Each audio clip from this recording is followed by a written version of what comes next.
Hello crafty friends, welcome to another more bang for your buck circle nesting die video. Today I thought I would go through my box of backgrounds and bits and choose some pieces to die cut some circles from, which I'll then use on a card or 2 or 3 depending on how many circles I end up with. So I did take all my small bits from here and sorted out ones that I thought I might like to work with today. So I've got a few pinky tones, some greeny blueies and some purple violets. I think they will work really nicely together. So what I'm going to do now is I'm going to take, I think, my unstitched circle dies and cut out as many circles as I possibly can from this pile of bits. And then I'll come back to you. So there we go, we've got a pile of pink, greeny blues and purples. I'm not entirely sure where I am going with this, but I'm thinking I'm going to try and unify my purples by treating them all with some, let's think, stenciling. I think I've got some gold glitter paste somewhere, and I do love purple and gold. It's a very kind of regal combination of colours and bling. So what I'm going to do is put them on my grip mat. I had a bit of a disaster last night. I was a bit rough with my grip mat and I've torn it, and I don't think there's any way of fixing it. I've just got to be really careful with it. So I think with this one, I'm going to use these, I don't know what you'd call them, they're just marks, I suppose. And just spread some of this glitter paste, glitter glue type affair through the holes in the stencil.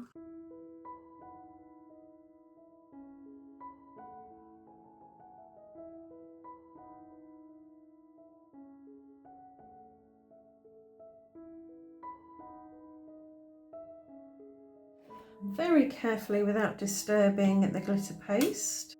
Take those off and set them aside to dry. Put that back in the jar. I am going to wipe my grip mat in between each thing just to minimise the amount of glitter that ends up on here. I'll take it to the kitchen when I've finished and give it a good gentle wash under the tap so I don't tear it anymore. So I'm going to use this stencil now. I found this one at my local crafty charity shop. I think it's a Stampin' Up stencil. They had loads, packs of about 5 for £1, so I bought them all. Right, we'll just scrape these through here.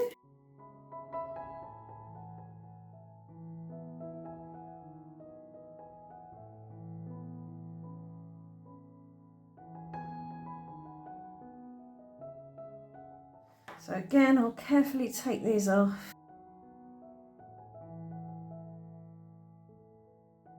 For these, I'm going to use this one. I think the pattern is small enough so that we'll get a decent amount of gold on the smaller circles.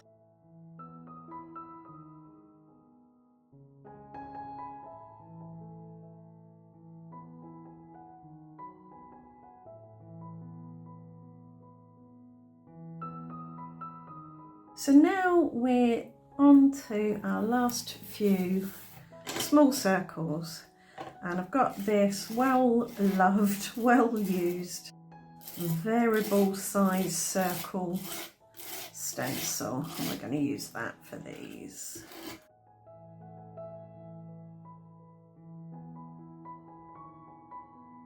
So here we have our purpley violet circles with gold glitter patterns on them. I'm going to go and wash my stencils and my grip mat in some nice warm soapy water and leave these overnight to dry, and have a think about what I'm going to do to embellish the greeny blues and pink circles. It's the next day now and all my gold glitter paste is lovely and dry. Now on to my tealy greeny blues, and for these I'm going to heat emboss them and dry emboss them at the same time. So I've got an embossing folder here with a lovely swirly whirly pattern on, and I've given it a good dusting with corn flour to get rid of any grease or residue from things that I've used in the past. Clean that off with a microfiber cloth, and now I'm going to roll it on some embossing ink using my brayer. So I'll just cover the brayer and then roller it on, and this should only go on the raised portion of the embossing folder, and in this case I'm using the side where the pattern is raised rather than debossed. So I think that'll be enough on there. We'll set that to one side, just pop that there. Next I'm going to treat all of my circles with corn flour to get rid of any static or greasy fingerprints, and now I can place those on my embossing folder. Once they're down, I don't want to shift them because I don't want any of the embossing ink that may have transferred onto the circles to smear or smudge, and I shall run that through my cuttle bug. So now I'm going to sprinkle over this detail white embossing powder, and hopefully that will just stick to the debossed portion of each circle. And I'll pop them in my little tray and then heat them all together.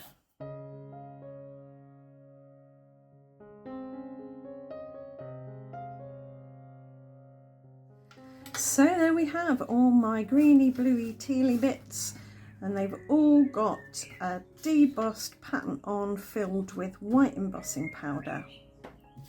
For my pink ones, I'm thinking some simple text stamping. So I've got a scripty text here on this stamp, and I'm going to pop that in the middle to keep it still.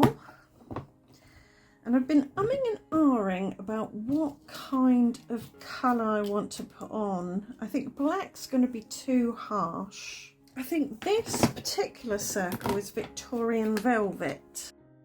So I'm going to stamp on top of it in Victorian Velvet and see what that looks like.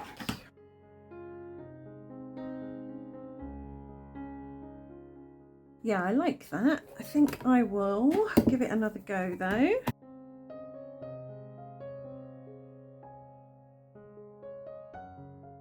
That will do nicely. So here we have our embellished circles that we cut from bits of backgrounds. I think what I'll do now is I will make one card on camera for you, and then after you've seen that process I will make a few more off camera and bring them back to you and show you what I ended up with. So for this card I'm thinking of having a cascade of circles. But the card blank is 4 by 7 inches, and this is about 1/4 of an inch smaller all the way around. And before I do anything else, I'm going to stamp a sentiment on here. So this says thinking of you in a nice script font, and I'm putting it just under 1/3 of the way up this panel. I think it will look nice there. To help it stand out amongst all the bright colours and the gold, I'm going to stamp it in black. So I'm happy with my sentiment. I'm going to add the panel to the card. Right, I've got a vague idea where I want these to go. So I'm just going to stick them down.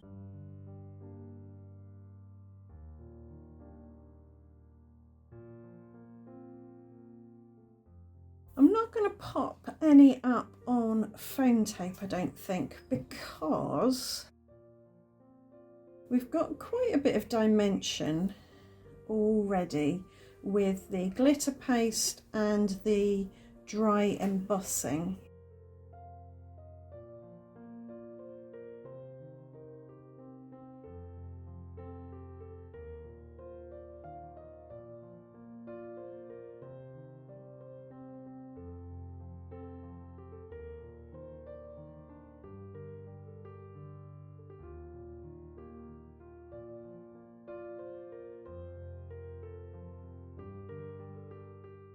I'm going to chop a bit, maybe even about that much, a bit off of the big pink circle so that it can come in from the top. So I've got 3 pops of pink. I actually think I'll add 1 more pop of pink. So I'm going to have 4, which breaks my usual rule of 3s, but hey ho. Does, I think, with such a strong colour, help the eye to travel down the card like that. So we're going like that. And then maybe something here. And a little bit of this one in the top corner there. Again, just to carry the flow of colour from the top to the bottom.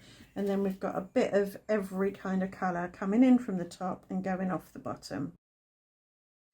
And as a finishing touch, all I'm going to do is add a few, not too many, Nouveau drops in white. Again, in this column of colour, just to help draw the eye. Right, I am back and I have made some more cards and used up the rest of my circles. I made 1, 2, 3, 4, 5, 6 more cards. There was a 7th, but that one's gone in the bin because it went wrong and there was no rescuing it. So that's the one I made on camera. So this is the next card I made, and I decided to use all 3 of the big circles on one card. I arranged them in a cascade with them coming off the side of the card, which I snipped off. Then I added a frame around each, which I cut from cardstock using the circle dies. And then I added a vellum leaf on top of each. I didn't want anything too bold. I thought putting gold would be too much on the gold and white would be too much white and would obscure the background. But the vellum just adds a little bit of softness and mutes down some of the gold but doesn't cover it completely. Then I added the happy birthday to you on top and sprinkled on some white Nouveau drops around the pink circles. I didn't want to put them on top of the pink circles because I felt it would be too busy, and also the white Nouveau drops would probably absorb some of the pink ink and go pink, and I wanted them to stay white.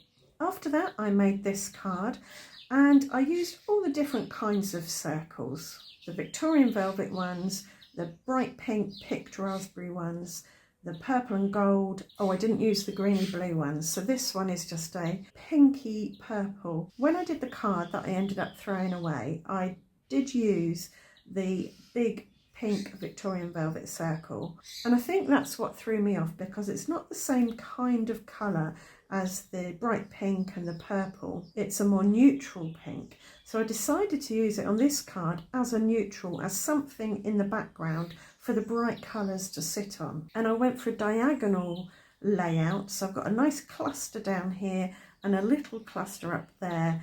I added a vellum leaf and a thinking of you and scattered on some white Nouveau drops. Next I made these 3 cards and I didn't have any more Victorian velvet and I didn't have any more of the bright pink. So all I've got here are the greeny blues and the purples. And they work really nicely together, I think. I do love that teal and purple combination. And all I did was change up my design layout a little bit. So here I've got a cascade of circles down the right hand side. Here's a cascade of circles down the left hand side. And here is, well, it was going to be a cascade of circles down the middle, but I decided I was going to switch this one to landscape and use it like that. They've all got vellum leaves on. You can't really see this one here because it's against the light blue. So maybe on this one I should have added a white leaf. But then I just added some sentiments, thanks, birthday greetings, congratulations, and scattered on my white Nouveau drops again. With this one, I've kept the drops here so that this is clearly the focal area. And I think these cards, possibly with this one and this one, would make a nice little set to give to someone. They've all got similar colours, the circle design, The sentiment on this one's different. If I was to do it again and with the intention of giving it away as a gift, I think I'd maybe stick with all one kind of sentiment, maybe either the black or the black on white, I think. And finally, I made this card. This is quite different from these because it's not got any of the purple and gold on. I only had, I think, 3 of these shimmery pinky circles. So again, they're almost neutrals. I've pushed them to the background. And then I took the bolder green and used that as a kind of visual anchor. So it's very attention grabbing, makes your eye travel around the card. And then we've got these blue-green embossed circles, which are all the same paper. They were one I created in my gel plate printing series, I think. Because there's no gold on here, I decided that a gold butterfly would work well. So I die cut it out of gold cardstock, backed it with vellum, gave it a white body, and then added white Nouveau drops to give its body some dimension, and added again the white Nouveau drops to kind of guide your eye around the card, and it has a happy birthday sentiment. So here we have all the cards that I made from all those circles that I die cut out and then embellished in different ways. There is an 8th card, but that's in the bin. Right, I hope you've enjoyed this video and it's given you some ideas of things you can do with bits of backgrounds that you might have and circle dies. If it has, please do leave a thumbs up, let me know in the comments, subscribe, ring that notification bell, and I'll see you back here very soon. Thanks for watching, bye for now.